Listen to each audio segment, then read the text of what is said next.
A sentencing date has yet to be set for former Illinois House Speaker Mike Madigan. His landmark corruption trial ended today with the jury convicting him of bribery conspiracy. Madigan was charged with 23 counts and convicted on 10.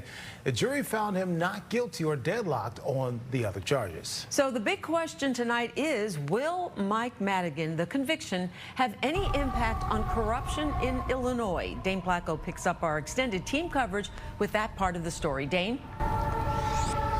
Yeah, so you might have to forgive longtime Chicago and Illinois residents if they seem a little cynical or skeptical about the big picture impact of these corruption convictions because, well, frankly, we've heard this song before.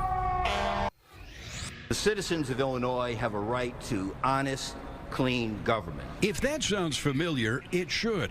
It's essentially the same thing U.S. Attorney said after the convictions of former Illinois Governors George Ryan and Rod Blagojevich and countless other politicians whose careers ended at the Dirksen Federal Building. Which begs the question, do you think nailing the big fish scares the little fish?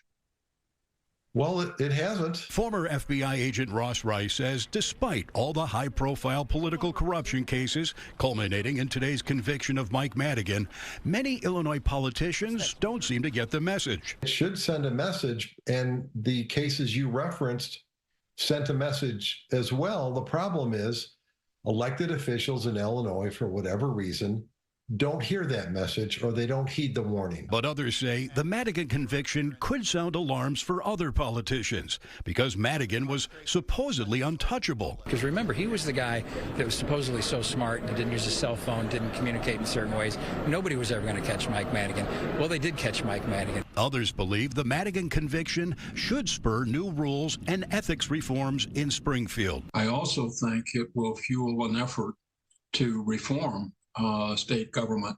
State government is even behind Chicago in the ethics laws that it has, and the state legislature has been purposely blocking them for decades now.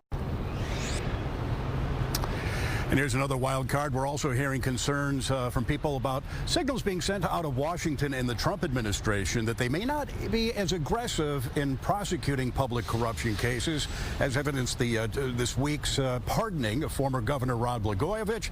But the acting U.S. attorney was asked that directly today. He said, don't worry, we are going to chase it just as vigorously as we've ever chased it before. Live downtown, Dane Placko, Fox 32 Chicago.